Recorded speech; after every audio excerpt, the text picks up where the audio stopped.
Hello, everybody. It's episode 2 of Strategy Talks.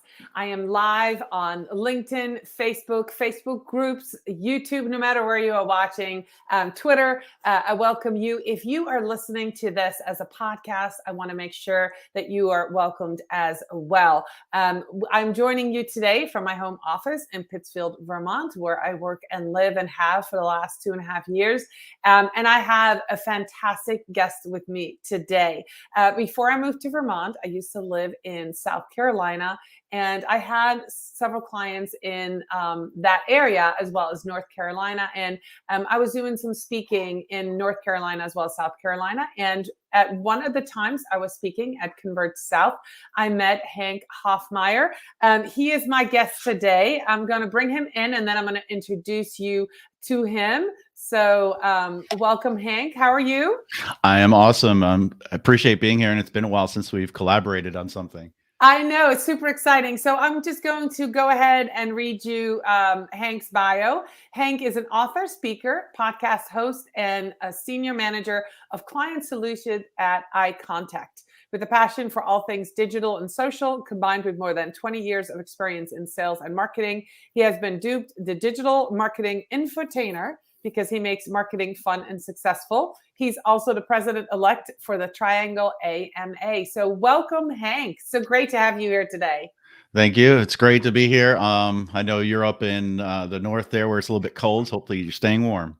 Yes, we have the fire going. We had a big snowstorm. I don't know how many inches we ended up getting, at least 12, maybe more in the last 24 hours or so. It's gorgeous out. It's beautiful. So I just want to address everybody that's here live. If you're here, we'd love to know where you're joining us from. Hank and I will be talking about embracing a strong work ethic. If you have questions, please put them in the comments. I'll be watching and monitoring, so I'd love to ask them live. So Hank, when you gave me the title, Embracing a Strong Work Ethic, I wasn't really sure where to put the emphasis on work ethic, on strong, or embracing. So let's just start with work ethic. What does work ethic mean to you? And what should it mean to people as they either start in their career or in the middle of their career, whether they have their own business or whether they're working for somebody else? Let's talk about work ethic first.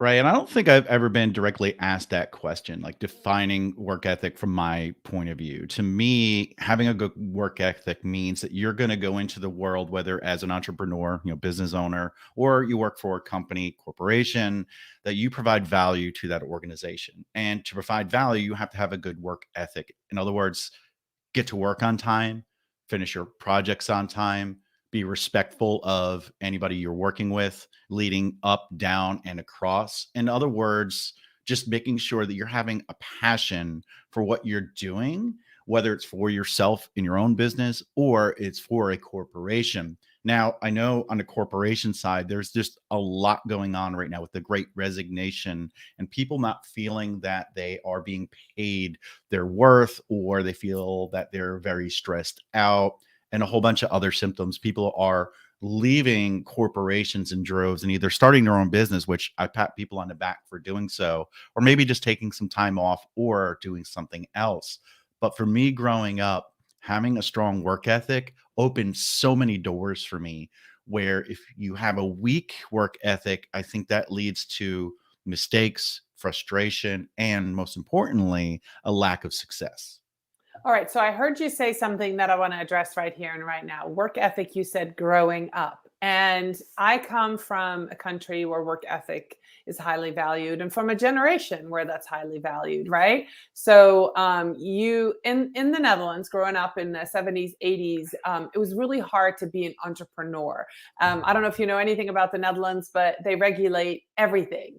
And so starting a business, you needed a diploma for this and a diploma for that. Not just anybody could, of course, it was the time before the website. You couldn't just start a business. So everybody was working for somebody else. So it was, the work ethic was super important because that's how you climbed the ladder. There was no working for yourself. So it was always working for somebody else, but in a team. So growing up, that was something that was just driven home everywhere.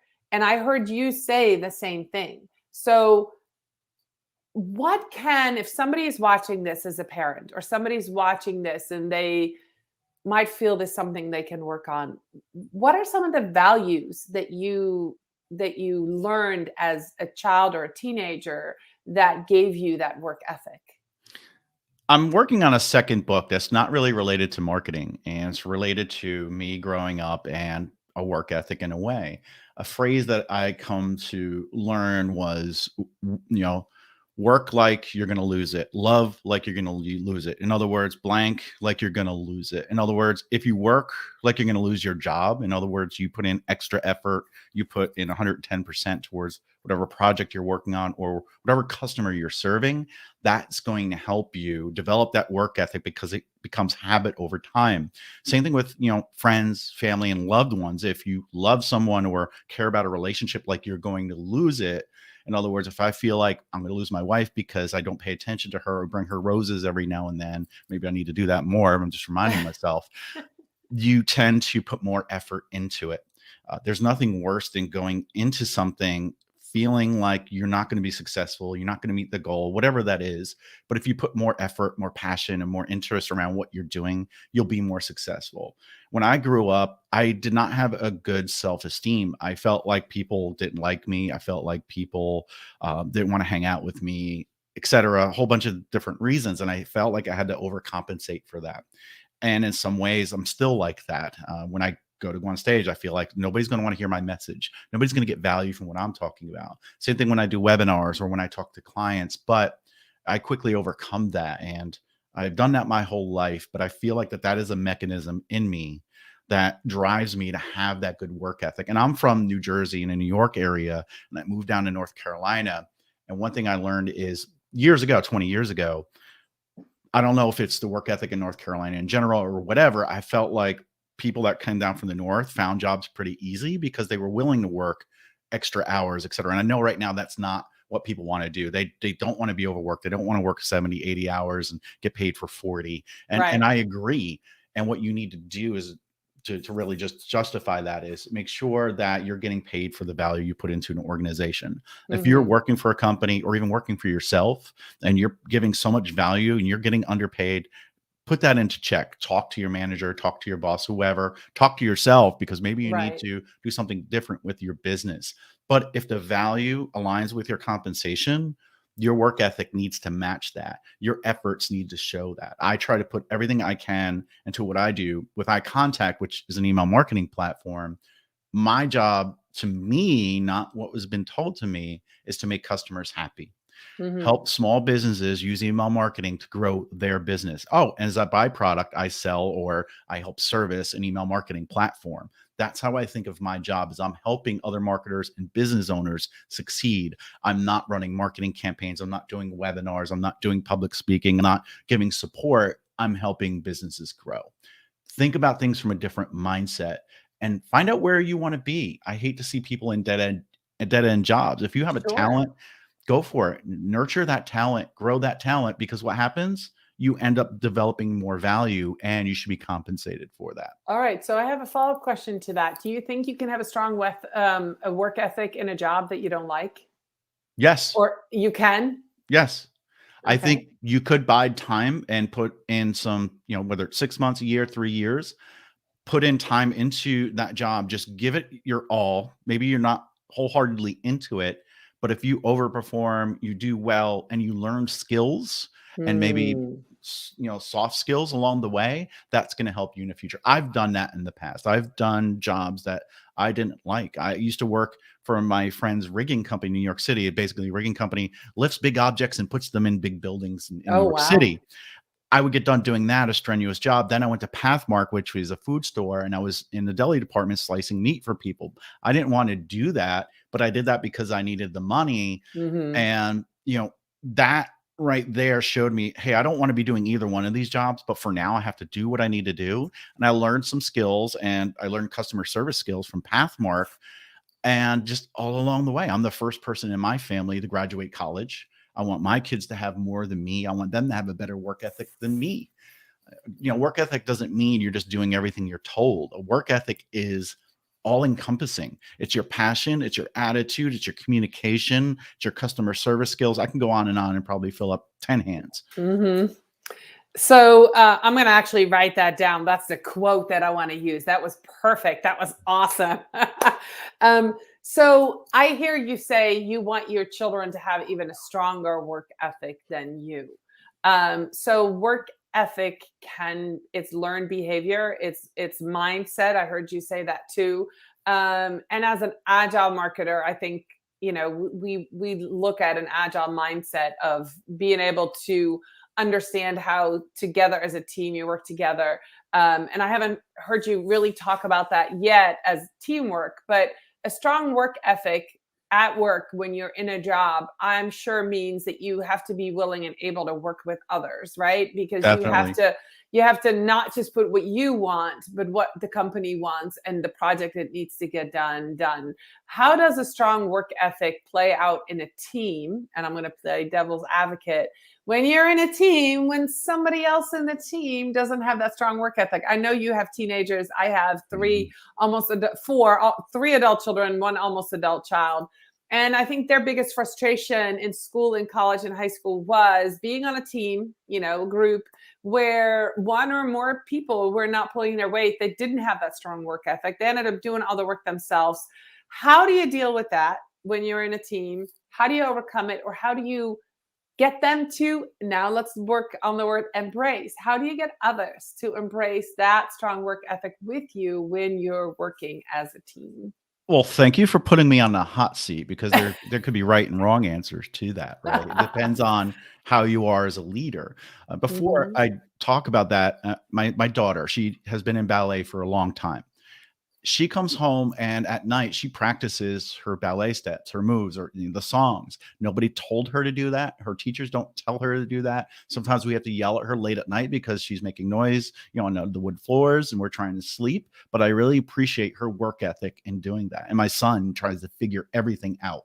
If you give him a problem, he'll have to try to figure it out. And he's such a really good helper when there's projects around the house for me. I'm teaching them work ethic, and I think they're teaching themselves and learning that, and they see it from me and my wife. Now, talking about, and I was trying to delay maybe for thought. No, just kidding. Just kidding. It all starts with leadership. If leadership does not convey the goals of the organization, the mission, the values of the organization, it's set up for failure because every step you go down from, say, a CEO down to VPs, down to managers, directors, and then, frontline workers, if Sure. that is diluted in any way, no one has buy-in into what the organization wants to do. If you're in a meeting, everyone should be focused on what the leader has defined as the goals and how to get there. And if there are stragglers, I think that, one-on-one conversations with, the direct reports could help there. Encourage more, talk to people about big picture and why we're doing things, and ask that employee how they can help the organization get there, rather than it being a performance type of discussion. I think that there's a lot of opportunity. And obviously, we spoke earlier, if you're in a job you don't like, there might be some people that are in entry level jobs, they're not really in it. And maybe they're not doing everything they need to do, but is the leader's job to convince someone that they're doing something either for a customer or it's a great product or a service that is an offering, and get the buy-in for that and have that honest conversation. Hey, Joe, I know you don't want to be here for 5 years, 10 years and stay with us long term. You're going back to school, whatever the situation is, but have that heart to heart conversation. Say, while you're here, I want to help you grow as a person. I want to be able to give you a great reference when you leave. How can we build your skills and help you maintain the goals of the organization at the same time? Is probably a conversation I would have. Now, it sounds like, it's a fairy tale land, but really it's not. I just shared an article this morning on LinkedIn around asking clients hard questions. You and I are in marketing. If somebody Yeah. says, hey, my open rates are really low, what are you going to do about that? You don't say, well, here are 3 items we can do. You say, well, what's the most important thing to you when you send an email? Well, I need to make Right. a sale. And you work backwards from there. Open rates don't matter. Click rates matter, actually. Click to open rates and conversions matter more. Hmm. You can say, well, okay, opens are important, but what we need to do is get more people to convert from email. And the client will say, same thing with employees. Ask them the hard questions. What do you want from this job? How can we help you grow? What do we need to do to make sure that you're interested in whatever projects you're working on?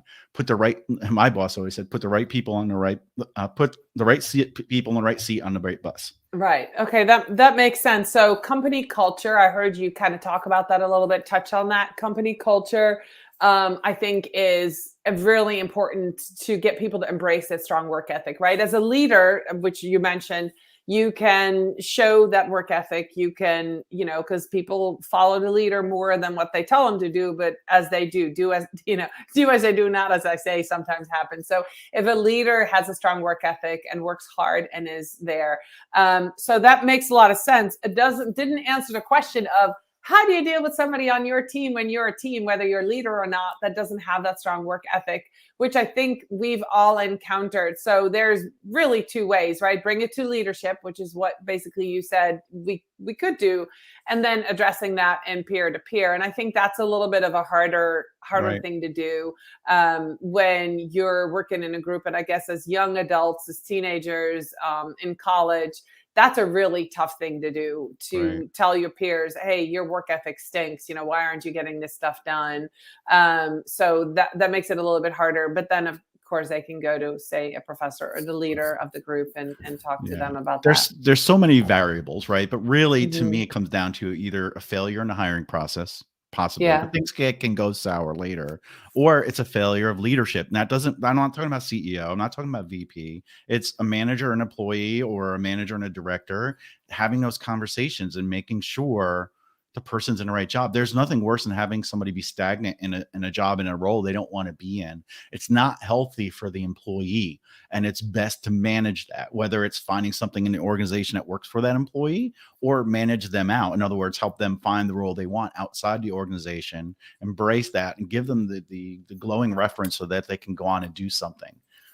That's awesome. So Lisa and Bob are here. Lisa says, bigger and better questions will give us better answers and insight.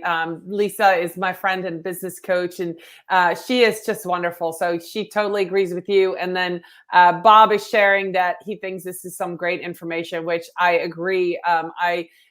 You and I met at Converge South, and we were both staying in that same hotel. And I think before we even got on stage, either of us, we just had this conversation about social media and all kinds of things. Right. I think that as a leader within your company, you have so much to bring. And I followed your email campaigns, and you have a podcast, and there's so much stuff to learn from you. I do want to wrap it up. So talk about somebody that says, I have a strong work ethic, but I'm not sure I want to embrace it, or maybe the people around me want me to take some time off. What are one or two things that you can tell somebody? Just go for it. Is it time? Is it a time block that you say, well, Right. just try it for a little bit of time, or is it something else that you can, somebody who's maybe struggling with this? Well, I'm glad you asked that because I didn't think we were going to get to the portion where I can share my hat, and I guess I'll have to say it for the audio listeners too. Yeah. Work ethic is something you either have or you don't have, and it's not something you're born with or not born with. I think it can be cultivated. For me, I started to love what I do. Now, everybody says do something you love, and it's not a job. It's always going to be a job. It's always going to be a challenge. Love, a relationship is a job, right? If you love Right. someone, we all know how much work that is. Yeah. I have a hat, and I'm going to hold it up to the camera, and it says "Work of Frolic." And it's something I thought of. Somebody else may have thought of that. I don't know if I can coin that phrase, but I do what I like. Therefore, I'm up at night creating content. I'm on, doing stuff on weekends, podcasts. I'm not doing it to provide more value to myself or to an employer. I want to help others grow, whether it's employees, marketers, business owners, whoever it is. And another thing I always say is I work when I need to and I play when I want to. I kind of am client facing in a way. In other words, somebody might need something, whether it's a coworker, my boss, or a client might need something at night or on a weekend. I'll handle that. But then life happens during the week. Maybe I have to go to an appointment at 9 o'clock, maybe a dentist appointment or something. I'm not going to feel guilty about doing that. For me, yes, I can shift my schedule and do things. Some people might be stuck in a set schedule, but make the most of that. Or speak to your boss, whoever has your schedule, and say, I need to do this. I want to do that. Take the time that you need to recuperate, to regenerate, and always be learning, courses, books, read, get that knowledge so that you're always increasing your value, because we spoke about that. Your value and your compensation should always be moving up. You Yeah. give more value to your organization, your pay should be moving up. And that's really what it comes down to, is find something you like to do a lot, maybe not love, and cultivate those skills, that knowledge, and show your organization value, and always have that conversation around compensation. This way you feel like the work ethic you're developing is a strong one and it was worth it. At the end of the day, everything needs to be worth it in your life, because you get one trip around this world, and you need to have fun and travel more. That's something I definitely want to encourage people to do: see the world, see this great country of ours. There's so many great things to say. Before I met my wife, I think I've only been to a total of 3 states and never less countries. Now I've been to, I think, 23 states and 21 countries. And we do it on a very, very small budget. It can be done. Find a way to travel. And if you can work virtually, because a lot of us are, doesn't matter where you are, work when you need to, play when you want to. When I was in Europe, when I was in France for 6 weeks, I had to work 3 of those weeks that I was there. But you know what happened when I wasn't working? I was in France. Right. I love that. And you know that for those of you watching, you know that I go to Europe often because my family's there, and I do the same thing. I might go for a week, take a week off, but then, other times I have to work. But yeah, then when you're off, you're in that country. And for me, that means that I can have dinner with my mother or my sister or one of my brothers. So that's amazing. So if you want to connect with Hank, he's got his own website, hankhoffmeyer.com. For those who are listening, Hank Hoffmeyer, it's HOFFMEIER.com. You can connect with Hank on LinkedIn. He did tell me to remind you, when you send him a LinkedIn request, to always let him know how and why you're connecting with him. I do the same thing. I would love to get a message from you if you're connecting with me on LinkedIn, and let me know why you want to connect, where you heard me talk, or what our mutual connections are.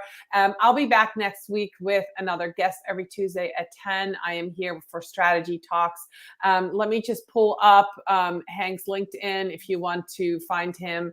LinkedIn.com/IN/Hank Hoffmeyer. It's very simple. I also want to invite all of you to come to our brand new Strategy Talks Facebook group. It's very empty in there right now, but I'd love for you guys to come. We're going to invite all of the guests from the whole year in there, and all of our listeners, podcast listeners, as well as the people that are signed up and registered for our newsletter.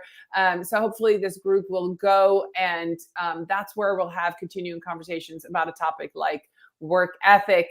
Hank, I want to know more about the term workaholic. I can't wait for your second book to come out. You better send me a copy. Thank you so much, everybody, for being here live. If you're watching this on the replay, don't forget to hit replay, #replay in the comments. And I just want to thank you, Hank, for your willingness to immediately sign up. I send you that email and it was instant. I love that I have great connections that are like, yes, I'll come and talk to you. And this was a fantastic conversation about work ethic. If you are watching this and you have children, rewatch this again. Work ethic starts young, but it can be learned. It's not something that's in you. And the one word that we didn't touch on that I sort of heard you say is curiosity. That's what you said your son had. In order to have that strong work ethic and to keep working and to keep learning, is you have to have a curiosity and a love for learning. So work on those skills. Thank you so much, everybody, for watching. I will see you next week. And Hank, once again, thank you so much for being here with me today. Thank you.